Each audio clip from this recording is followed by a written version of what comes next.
할렐루야. 3월 9일 월요일 새벽 기도를 시작하겠습니다. 사도신경으로 우리의 신앙을 고백합니다. 나는 전능하신 아버지 하나님 천지의 창조주를 믿습니다. 나는 그의 유일하신 아들 우리 주 예수 그리스도를 믿습니다. 그는 성령으로 잉태되어 동정녀 마리아에게서 나시고 본디오 빌라도에게 고난을 받아 십자가에 못 박혀 죽으시고 장사된 지 사흘 만에 죽은 자 가운데서 다시 살아나셨으며 하늘에 오르시어 전능하신 아버지 하나님 우편에 앉아 계시다가 거기로부터 살아있는 자와 죽은 자를 심판하러 오십니다. 나는 성령을 믿으며 거룩한 공교회와 성도의 교제와 죄를 용서받는 것과 몸의 부활과 영생을 믿습니다. 아멘. 찬송가 449장 찬양하시겠습니다. 찬송가 449장입니다.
주신 하나님 말씀은 마태복음 21장 23절에서 32절까지 말씀입니다. 마태복음 21장 23절에서 32절까지 말씀입니다. 다 찾으신 줄 알고 저와 여러분들이 한 절씩 교도하도록 하겠습니다. 예수께서 성전에 들어가 가르치실새 대제사장들과 백성의 장로들이 나와 이르되 내가 무슨 권위로 이런 일을 하느냐 또 누가 이 권위를 주었느냐. 예수께서 대답하시되 나도 한 말을 너에게 물으리니 너희가 대답하면 나도 무슨 권위로 이런 일을 하는지 이르리라. 요한의 세례가 어디로부터 왔느냐 하늘로부터냐 사람으로부터냐. 그들이 서로 의논하여 이르되 만일 하늘로부터라면 어찌하여 그를 믿지 아니하였느냐 할 것이요 만일 사람으로부터라면 모든 사람이 요한을 선지자로 여기니 백성이 무섭다 하여 예수께 대답하여 이르되 우리가 알지 못하노라 하니 예수께서 이르되 나도 무슨 권위로 이런 일을 하는지 너희에게 이르지 아니하리라. 그러나 너희 생각에는 어떠하냐. 어떤 사람에게 두 아들이 있는데 맏아들에게 가서 이르되 오늘 포도원에 가서 일하라 하니 대답하여 이르되 아버지 가겠나이다 하더니 가지 아니하고 둘째 아들이 가서 또 그같이 말하니 대답하여 이르되 실소이다 하였다가 그 후에 뉘우치고 갔으니 그 둘 중에 누가 아버지의 뜻대로 하였느냐 이르되 둘째 아들이니이다. 예수께서 그들에게 이르시되 내가 진실로 너희에게 이르노니 세리들과 창녀들이 너희보다 먼저 하나님의 나라에 들어가리라. 요한의 의에 도로 너희에게 왔거늘 너희는 그를 믿지 아니하였으되 세리와 창녀는 믿었으며 너희는 이것을 보고도 끝내 믿지 아니하였도다. 아멘. 할렐루야. 또 새로운 한 주 새로운 하루가 시작되었습니다. 하나님께서 은혜와 평강으로 함께하여 주시기를 축복합니다. 예수님께서 예루살렘에 오르셔서의 마지막 한 주간의 사건들을 다루고 있습니다. 이제 뭐 종려주일과 그 이제 이후에 우리가 이제 고난 주간이라고 일컫는 한 주간의 사건들인데, 예수님이 이제 예루살렘 오르셔서 성전에 들어가서 성전 정화 사건을 하셨습니다. 이제 어제 본문인데 성전에서 뭐 비둘기 팔고 뭐 돈 바꾸는 사람들이 이렇게 뭐 이런 매대를 차려놓고 하는 것을 예수님이 의자를 뒤집고 상을 뒤집고 채찍으로 내쫓으셨다라고 기록을 하고 있습니다. 사실 그 당시에는 성전에 와서 사람들이 이제 제물을 드려야 되는데 또 뭔가를 해야 되는데 멀리서부터 뭐 양을 끌고 오고 또 이런 것들이 쉽지 않거든요. 그러니까 이제 예루살렘에 와서 이제 그것들을 사기도 하고 또 팔기도 하고 이러는데 이제 문제는 이제 성전 안까지 이제 그게 들어온 거죠. 근데 여기에는 아마도 뭐 대제사장과 그런 어떤 종교 지도자의 허락이 있었을 것입니다. 그리고 생각을 해보세요. 만약에 우리가 주일날 교회 마당에 어떤 커피차가 와서 커피를 판다, 뭐 샌드위치 파는 차가 온다. 그러면 만약에 그거를 그냥 할 수 있나요? 당의 허락을 받아야 되고 또 그 사람들이 오면은 그냥 할 수 있나요? 뭐 시간당 얼마 돈을 내야 될 거 아니에요? 남의 땅에 와서 뭐 커피를 팔거나 뭐 점유해서 뭘 하는데 결국은 아마도 이 대제사장들과 어떤 백성의 장로들 이 사람들의 허락하에 아마 이것에 대한 돈이 오가고 그것을 받고 허락을 한 것으로 보입니다. 뭐 말은 이제 백성들의 편의를 봐주는 것이지만 예수님 보실 때는 내 집은 만민이 기도하는 집이라 그랬는데 이거 장사나 하고 돈이나 바꿔주고 이것이 옳으냐라고 예수님이 매우 분노하셨죠. 상을 뒤집고 채찍으로 상인들을 내쫓으셨습니다. 그랬더니 23절에 대제사장과 백성의 장로들이 나와서 이르되 내가 무슨 권위로 이런 일을 하느냐? 누가 이 권위를 주었느냐? 그러니까 자기들도 잘못된 것인 건 아는 거죠. 그러니까 항의를 하는데 너 도대체 누구의 권위, 누구의 명을 받고 누구 권위로 이런 일을 하느냐라는 거예요. 사실은 그 당시 이제 종교 지도자들의 최고 권위자는 대제사장인데 대제사장은 허락을 했는데 네가 누구 권위로 그거를 하지 말라고 하고 뒤엎느냐라는 거예요.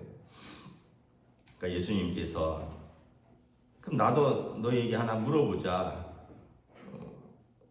그러면 나도 무슨 권위로 일을 하는지 대답을 하겠다. 요한의 세례가 어디서부터 왔느냐? 하늘로부터냐? 사람으로부터 왔느냐라는 거죠. 그러니까 세례 요한을 말하는데 세례 요한은 예수님이 앞서 온 선지자죠. 그래서 메시아가 오시기 전에 그 길을 닦는 사람입니다. 그리고 물로 세례를 주고 그들에게 회개를 선포했던 사람입니다. 그리고 마지막에 헤롯 왕에게 목베임을 당한 순교당했습니다. 모든 백성들이 세례 요한을 선지자라고 믿었습니다. 왜냐하면 그의 말이 틀린 게 하나도 없었고 또 그의 말을 듣고 회개하고 요단강에서 세례를 받았고 그리고 심지어 헤롯 왕에게도 잘못된 것을 이복 동생의 아내를 취한 것이거든요. 잘못된 것을 지적했다가 순교했으니 세례 요한을 다 선지자로 인정을 하는데 예수님이 그들에게 물으시는 거예요. 야, 그러면 세례 요한은 무슨 권위로 세례를 줬느냐? 그가 하늘의 권위냐 사람의 권위냐? 그랬더니 막 눈치를 보면서 의논을 합니다. 25절에 보면 야, 대제사장들과 백성의 장로들이 막 의논하다가 야, 만일 사람으로부터라고 하면 모든 사람이 세례 요한을 선지자로 여기는데 말 잘못하는 것이고 그렇다고 우리가 세례 요한을 왜냐하면 세례 요한이 자기들처럼 어떤 랍비 학교를 나온 것도 아니고 사내들인의 의회 출신도 아니고 SNF라고 해서 광야에서 머물던 사람이거든요. 이 사람을 선지자로 인정하자니 자기들의 권위가 실추되고 그렇다고 그냥 사람이 했다라고 하기에는 너무 많은 사람들이 그를 선지자로 믿으니 대답하기가 애매한 거예요. 눈치 보면서 대답하지 않겠노라. 예수님께서 그럼 나도 너에게 내가 무슨 권위로 이 일을 했는지 대답하지 않겠노라 하니까 할 말이 없는 거죠. 그러니까 결국은 뭐예요? 사람의 눈치나 보고 자신의 입속만 차리는 사람들은 하나님과 사람 앞에서 눈치만 보고 사는 사람들이 되는 거예요. 저 사람이 이거 하면은 나를 어떻게 평가할까? 또 내가 이런 부당한 일을 해서 조그만 이득을 취하는데 이거 들통나면 어떻게 할까? 그러니까 결국은 이 종교 지도자들은 눈치만 볼 수밖에 없는 사람들이에요. 왜냐하면 부당한 일을 하고 또 진짜 하나님의 말씀에 대해서는 반응하지 않고 자기들의 이익에 대해서는 열심히 활동하는 사람들이거든요. 그러니까 예수님께서 나도 너에게 대답하지 않겠노라 하니까 할 말이 없는 거죠. 그래서 예수님께서 제자들에게 한 비유로 이야기를 하십니다. 어떤 사람에게 두 아들이 있는데 맏아들에게 오늘 아버지 포도원에 가서 일 좀 해라 했더니 큰아들이 네 하고는 에이 안 갈래 하고 안 갔다는 거예요. 둘째 아들을 불러서 야 아버지 포도원에 가서 일 좀 해라 했더니 싫어요. 나 친구 만나고 할 일이 많아요. 이랬는데 생각해 보니까 아유 이거 내가 가서 일도 안 도와주면 늙으신 아버지가 땀 뻘뻘 흘리면서 혼자 이거 일하시려면 힘들겠다. 그래갖고는 뒤늦게 가서 아버지를 도와줬다는 거예요. 예수님께서 누가 아버지에게 합당한 아들이냐 아버지 뜻대로 했느냐 당연히 둘째 아들이죠. 처음에 아니요 했지만 그가 돌이키고 아버지 포도원에 가서 일한 아들 말로는 네 했지만 가지 않은 아들은 불순종한 아들인 거죠. 이건 비유입니다. 맏아들은 흔히 말하는 그 종교 지도자들의 말씀을 맡은 자들의 말씀을 맡았고 말씀을 가르치고 율법을 누구보다도 잘 아는 이들이. 근데 그들의 예수님 말씀에 너희의 삶에 의와 인과 신이 없다. 의로움도 없고 인 자비로움도 없고 신 믿음도 없다라고 책망을 하셨어요. 근데 이 둘째 아들은 이 말씀을 안 지켰어요. 그리고 또 율법도 잘 몰라요. 누구냐 하면 오늘 31절에 보면 세리와 창기들이라 그랬어요. 이 사람들은 세상에 깊숙이 물들어서 살던 사람들. 근데 이 사람들이 나중에 세례 요한의 회개의 선포와 예수님의 말씀을 듣고 이 사람들은 회개했습니다. 그래서 세례 요한에 가서 회개의 세례를 받고 예수님께서 말씀을 듣고 삭개오 같은 사람들 변화됐잖아요. 그러니까 예수님 보실 때 법이 있으나 법을 안 지키는 사람들이 첫째 아들이고요. 법을 잘 알지 못했고 또 허랑방탕하게 살면서 법을 안 지켰는데 나중에 그 하나님의 말씀의 법을 듣고 다시 법으로 돌아온 둘째 아들이 있는 거예요. 대제사장과 서기관들과 그 당시에 바리새인들과 많은 사람들은 그런 사람이었다는 거죠. 반면에 세리와 청기들, 저 죄인들과 같이 아니함을 감사하나이다. 이 사람들은 세례 요한의 회개의 선포를 듣고 돌아와서 회개했고 예수님의 말씀을 듣고 그들이 변화돼서 예수님의 제자가 되었다는 거예요. 누가 하나님의 나라에 더 합당한 사람이냐라는 것입니다. 우리도 다시 한번 생각을 해봐야 되죠. 우리가 뭐 오래 믿은 것이 자랑이 될 수도 있지만 반면에 그게 우리의 심판의 조건이 될 수도 있습니다. 그렇게 오래 믿고도 너 제대로 안 믿었으면 그게 오히려 책망의 조건이 될 수 있습니다. 또 뭐 많이 아는 것 이게 우리의 자랑이 될 수도 있지만 우리의 상급이 될 수도 있지만 많이 알고 순종 안 한다면 이게 우리의 심판의 근거가 될 수도 있습니다. 그러니까 우리가 사도 바울은 뭐라 그랬냐면 항상 두려움과 떨림으로 너희 구원을 이루어 가라. 우리가 항상 두려움과 떨림으로 하나님의 말씀에 반응하고 순종해야 된다는 거죠. 아마 대제사장들과 서기관들과 바리새인들은 이 사람들은 두 가지가 있었을 거예요. 첫째는 우리는 아브라함의 자손이다. 자동 하나님의 백성이다. 두 번째, 우리는 율법을 누구보다 잘 지킨다. 뭐 나오잖아요. 뭐 일주일에 2번 음식하고 뭐 기도하고 뭐 11조는 이론다니까지 하고 나는 저 세리와 같이 아니함을 감사하나이다. 근데 하나님이 아니라면 하나님이 아니라시는데 재판장이 아니라는데 어떻게 하는 거예요?